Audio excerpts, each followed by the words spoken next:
السلام علیکم ورحمۃ اللہ وبرکاتہ۔ الحمد للہ رب العالمین والصلاة والسلام علی سید الانبیاء والمرسلین محمد وآلہ واصحابہ اجمعین،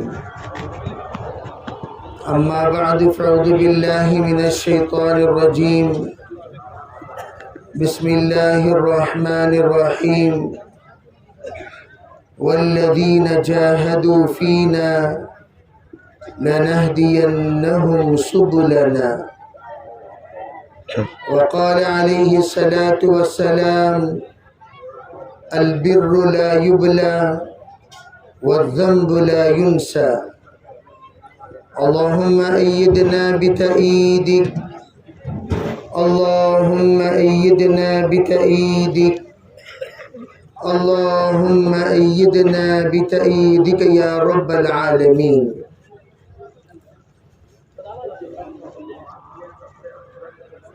محترم معزز بھائیوں، بزرگوں، عزیز نوجوانوں، اللہ تعالیٰ نے اپنے فضل و کرم سے ہمیں ایک عظیم کام کے لیے قبول فرمایا۔ وہ کام یہ ہے اللہ کے مہمانوں کی مہمان نوازی، اللہ کے مہمانوں کی مہمان نوازی۔ ایک مہمان میرا ہے اور ایک مہمان آپ کا ہے، ایک مہمان کسی اور کا ہے، لیکن دنیا کے تمام مہمانوں میں قیمتی مہمان وہ مہمان ہے جو اللہ کا مہمان ہوتا ہے۔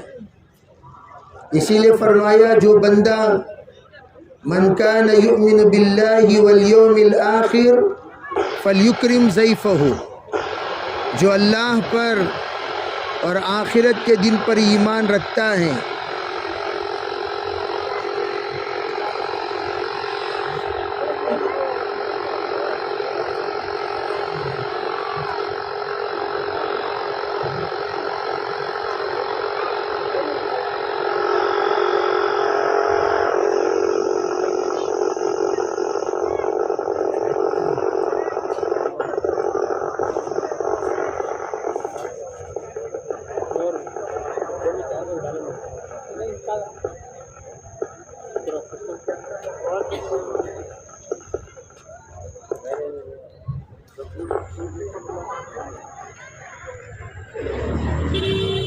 بسم اللہ الرحمن الرحیم، بسم اللہ الرحمن الرحیم۔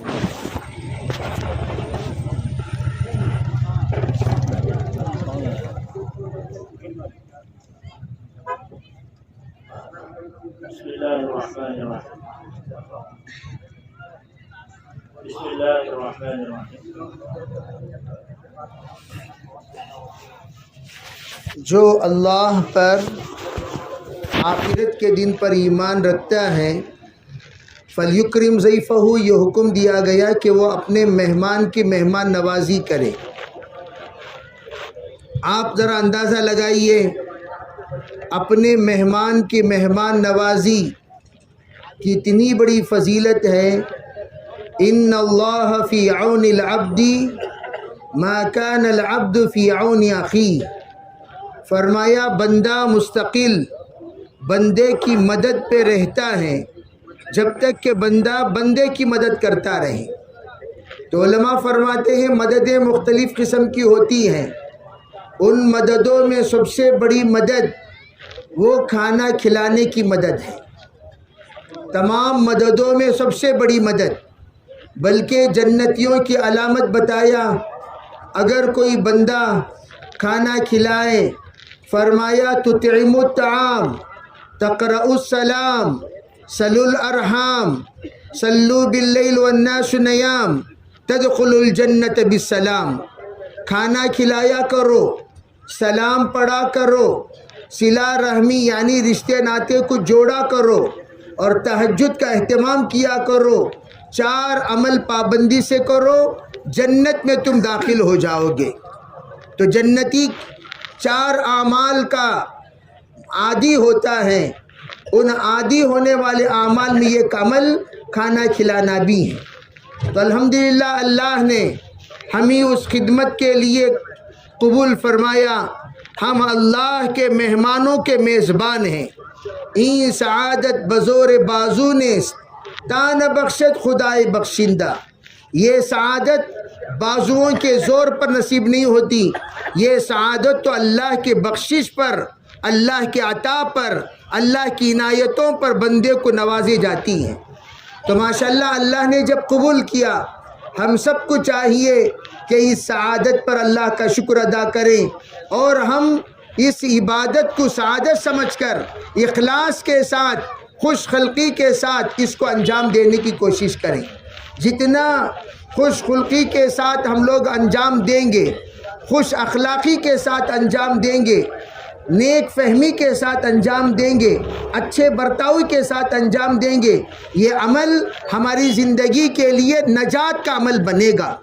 بھوکا رہ کر کھانا کھلانا یہ کمال ہے، اسی لیے کہا چلنا کمال نہیں، چلانا کمال ہے، پڑھنا کمال نہیں، پڑھانا کمال ہے، کھانا کمال نہیں، کھلانا کمال ہے۔ اسی لیے کہا کہ آدمی جب مدد کرتا ہے تو وہ کمال کے درجے پر پہنچ کر خیر الناس من ینفع الناس، بہترین لوگوں میں شامل ہو جاتا ہے۔ تو اللہ نے ہمیں الحمدللہ اس اجتماع کا وہ مجمع جو اللہ کے بندوں کا اللہ سے ملنے کے لیے آیا، ان کے لیے، ان کی خدمت کے لیے اللہ نے ہمیں قبول فرمایا۔ کہ اس تھکان کو یوں سمجھو کہ ہماری زندگی کی زکوٰۃ اللہ نکال رہے ہیں۔ ایک ہمارے آنکھوں کی زکوٰۃ ہے، بدن کی زکوٰۃ ہے، ہاتھوں کی زکوٰۃ ہے، پیروں کی زکوٰۃ ہے۔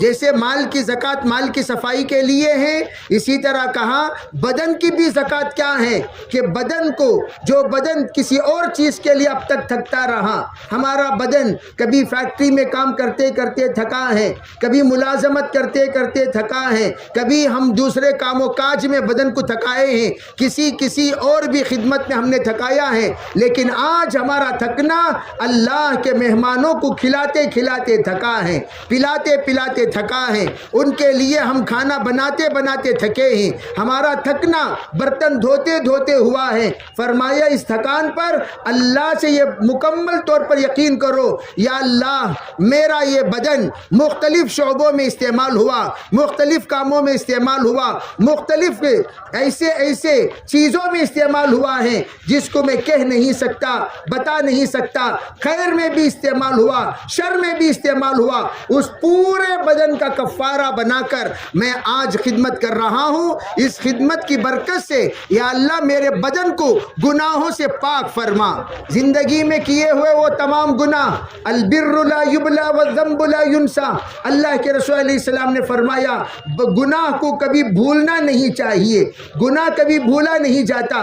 اللہ رب العزت جو گناہ بندہ کرتا ہے اپنی زندگی میں، حشر کے میدان میں اللہ اس غلطیوں کے بارے میں پوچھے گا، اس بھول کے بارے میں پوچھے گا۔ انبیاء علیہم السلام معصوم ہونے کے باوجود نبیوں کو آخرت میں محشر کے میدان میں یہ ڈر ہوگا، اللہ اگر مجھ سے یہ سوال کر لے میں کیا جواب دوں گا، اللہ مجھ سے یہ سوال کر لے میں کیا جواب دوں گا۔ ایک اندیشہ ہے، ایک امکان ہے، پوچھ لیا تو کیا جواب دوں گا۔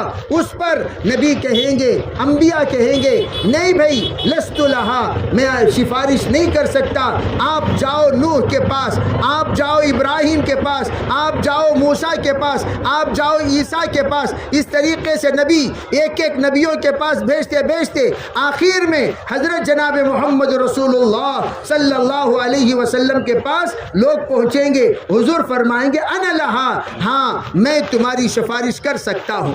میرے بھائیوں، علماء نے یہ روایت میں یہ بات کہی کہ چاہے گناہ کتنا پرانا کیوں نہ ہو، ہم لوگ کبھی مطمئن نہیں ہونی چاہیے، مطمئن ہو کر رہ گئے ہاں بھائی یہ تمام گناہ ہم نے حج سے پہلے کیا، وہ گناہ 4 مہینے سے پہلے کیا، وہ گناہ خدمت سے پہلے کیا، وہ گناہ نمازی بننے سے پہلے کیا، وہ گناہ عمرے سے پہلے کیا، وہ گناہ زمانے جاہلیت میں کیا۔ ارے بھائی زندگی میں کبھی بھی آپ نے وہ گناہ کیا ہو اس گناہ پر گرفت ہو سکتا ہے. اسی لیے فرمایا اس گناہ پر استغفروا ربکم انی استغفر فی اليوم 70 مرہ. اللہ سے توبہ کرو, اللہ سے معافی مانگو, اللہ سے گر گرایا کرو, اللہ سے رویا کرو, آنسو بہایا کرو, اور اللہ سے کہا کرو یا اللہ زندگی میں جو کچھ مجھ سے غلطیاں ہو گئی ہیں ان تمام غلطیوں کو معاف فرما دے, صاف فرما دے, دھو دے. اور یہ موسم ہے وہ دعا کرنے کا. کون سا موسم؟ اللہم نقی خطایا کما ینقی الثوب الابیض من الدنس, اللہم نقی خطایا کما ینقی الثوب الابیض من الدنس. اور پھر ایک اور روایت میں بالماء والثلج والبرد, فرمایا اے اللہ میرے گناہوں کو تو صاف فرما دے, پاک فرما دے, جس طریقے سے کپڑے کو تمام گندگیوں سے پاک کر دیا جاتا ہے. ارے سفید کپڑا ایک ہوتا ہے رنگین کپڑا.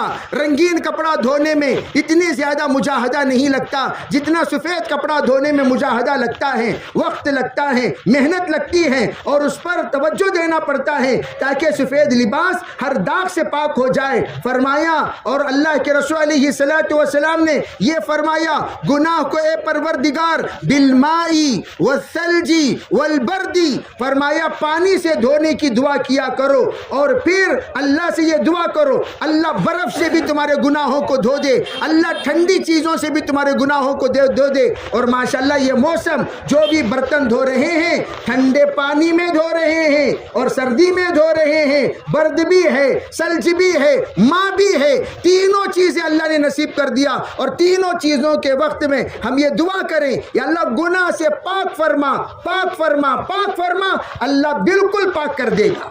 اسی لیے فرمایا اس بندے سے بڑھ کر نادان بندہ کوئی نہیں ہوگا جو گناہ سے پاک ہوتا بھی رہے اور گناہ کرتا بھی رہے, پاک ہوتا بھی رہے اور کرتا بھی رہے. یہ ایسا ہی ہوا جیسے ایک طرف کپڑا دھوتا بھی رہے دوسری طرف کپڑا گندا کرتا بھی رہے. اسے نادان کہیں گے, یوں کہیں گے جناب آپ تو صابن بھی لگا رہے ہیں, پانی بھی ڈال رہے ہیں, جس زمین پہ آپ رکھ رہے ہیں وہ زمین گندی ہے. کبھی دائیں دھوتے ہیں بائیں گندا ہو جاتا ہے, بائیں دھوتے ہیں دائیں گندا ہو جاتا ہے, آگے دھوتے ہیں پیچھے گندا ہو جاتا ہے, پیچھے دھوتے ہیں آگے گندا ہو جاتا ہے. ارے بھئی آپ کو کرنا کیا چاہیے؟ زمین کو بھی صاف کرنا چاہیے, پانی کو بھی پاک رکھنا چاہیے, صابن کو بھی ڈھنگ سے لگانا چاہیے, رگڑتے وقت ہاتھ کو بھی دھو لینا چاہیے, تاکہ جب چاروں سمت میں پاکی رہے گی تب جا کر کپڑا بھی پاک اور صاف بن کر باہر نکلے گا. اسی طریقے سے ہم پاکی کے ماحول میں خدمت کرتے کرتے اللہ سے گناہوں کی معافی بھی مانگ رہے ہو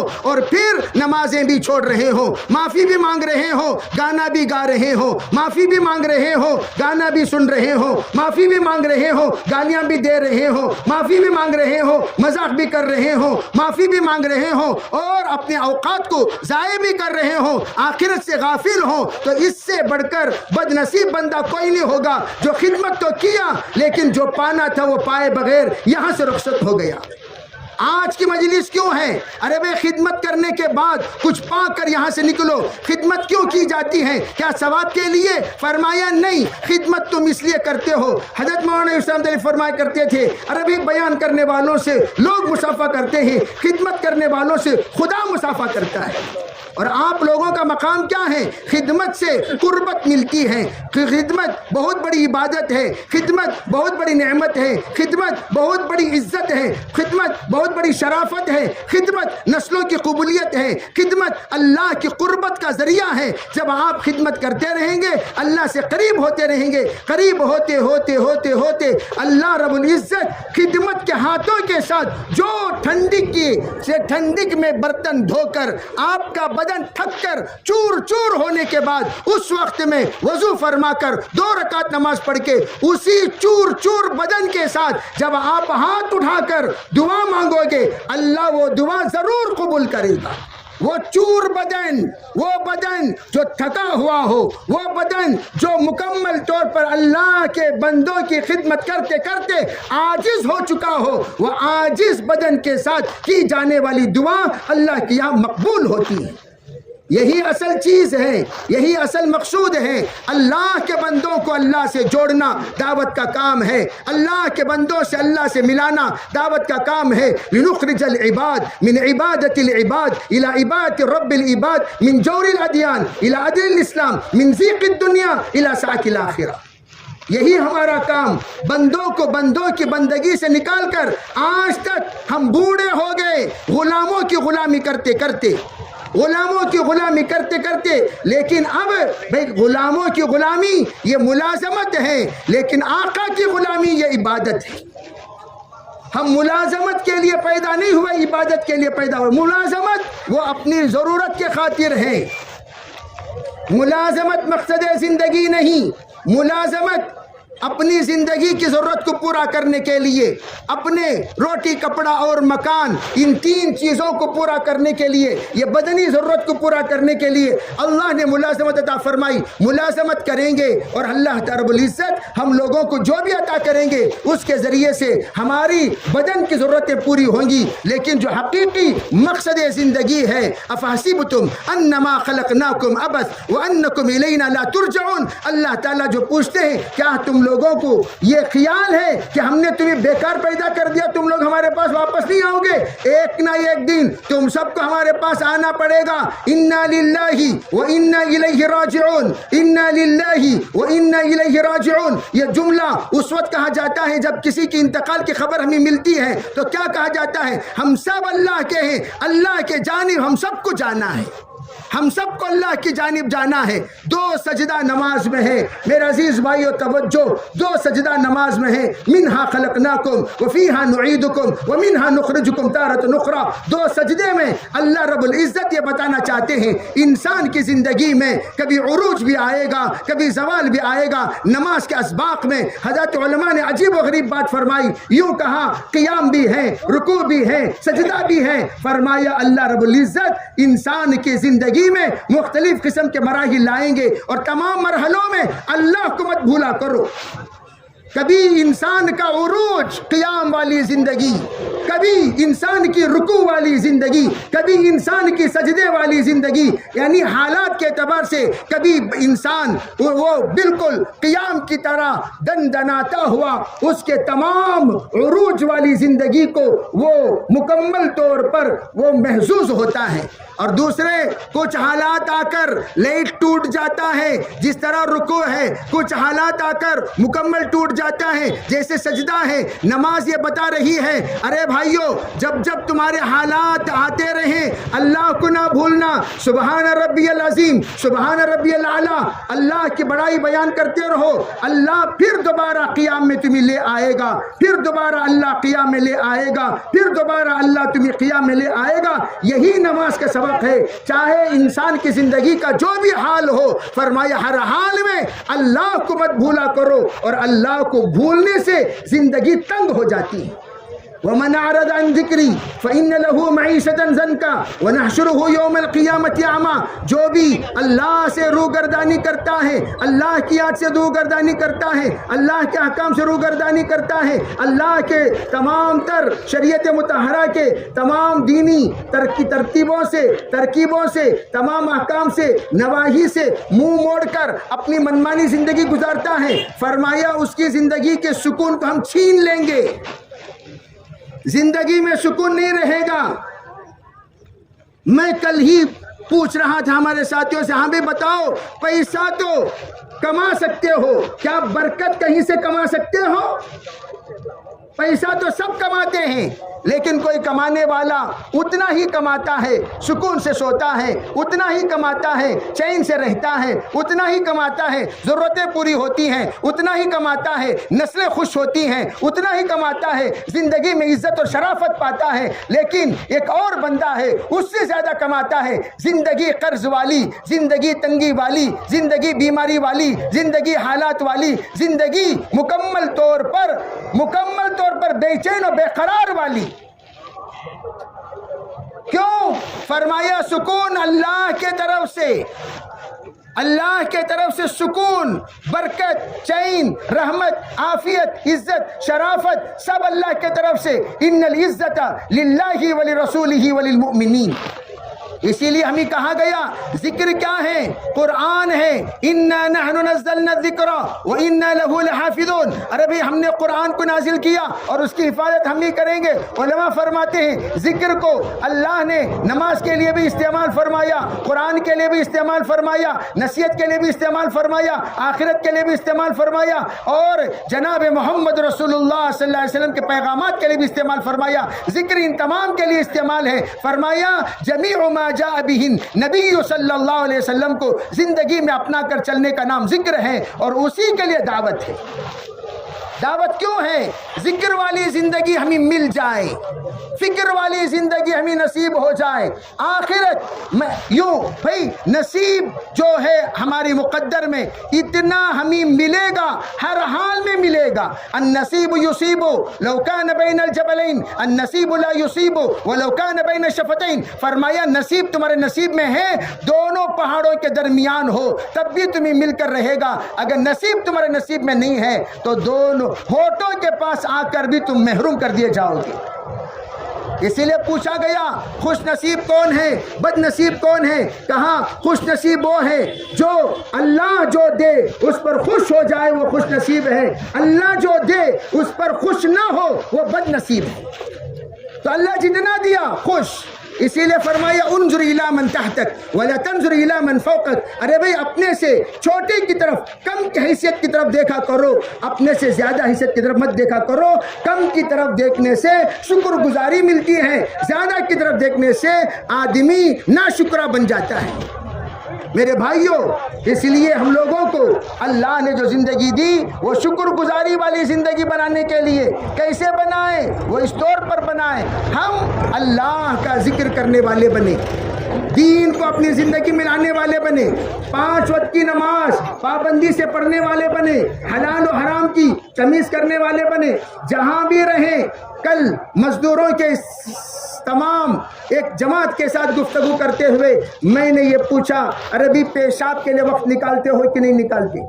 کتنا بھی بزی انسان ہو, پیشاب 1 اور 2 کا جب نمبر آتا ہے ہر حال میں وقت نکالتے ہیں. ذرا سوچنے کی بات ہے تو پتہ چلا کتنی بھی مصروفیت ہو ہماری ضرورت کے لیے وقت نکالنا ہمارے لیے آسان ہے. تو اسی طرح ہم کتنی بھی مصروف رہیں, نماز 5 منٹ کا کام ہے, ظہر کے لیے وقت نکالا کرو, عصر کے لیے وقت نکالا کرو, مغرب کے لیے وقت نکالا کرو, عشاء کے لیے وقت نکالا کرو, فجر کے لیے وقت نکالا کرو. 5 منٹ نماز پڑھ لیا کرو, انشاءاللہ زندگی کی تمام خیر اللہ تمہیں نصیب کرے گا. صرف اتنا ہی نہیں, من ترک صلاۃ الفجر, فجر چھوڑ دو گے لیس وجہہ نور, اللہ چہرے سے نور نکال لے گا. فجر چھوڑنے سے چہرے کا نور, ایمان کا نور, قرآن کا نور, سنتوں کا نور اللہ رب العزت چہرے سے چھین لیتے ہیں.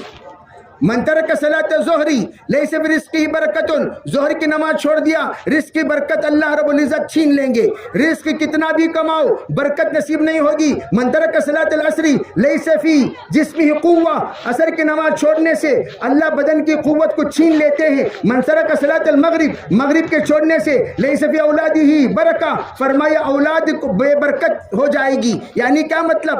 اولاد ہو کر بھی کوئی فائدہ نہیں. فرمایا عشاء کی نماز چھوڑ دو گے لیس فی نومہ راحہ, نیند میں راحت اس کو نہیں ملے گی, بے چین و بے قرار رات کو سوئے گا, پلٹتا رہے گا, الٹتا رہے گا, اسی طرح رات گزر جائے گی. کیوں؟ نماز چھوڑنے سے سب چیزیں اللہ چھین لیں گے. نماز پڑھنے سے سب چیزیں, میں اسی لیے کہا کرتا ہوں ارے بھائی نماز چھوڑ کر بڑے سا بڑا ولی بھی تمہارے حق میں دعا کرے, وہ دعا قبول نہیں ہوگی. نماز کیوں؟ اس لیے کہ نماز چھوڑنے سے بڑے سے بڑے ولی کی بھی دعا قبول نہیں ہوگی. اس لیے کہ جب اللہ کے رسول نے بد دعا دی ہو, نکالو اس کو, نکالو. کیا تمہیں انگلی کرنا پرانی عادت ہو گئی ہے؟ بیٹھو, انگلیاں مت کرو. انگلی کرنا زندگی میں بہت بری بات ہے. توبہ کریں گے انشاءاللہ. شیطان کیا کرے گا, کون سی کو انگلی کر باغ بھیجتا ہوں سے, انہیں ہلو انگلی کر لے بڑھ گیا تھا. ٹھیک ہے بھائی, کیا کہہ رہا تھا بولو؟ نماز چھوڑنے سے یہ پوری باتیں ہوتی ہیں. تو نماز مت چھوڑو,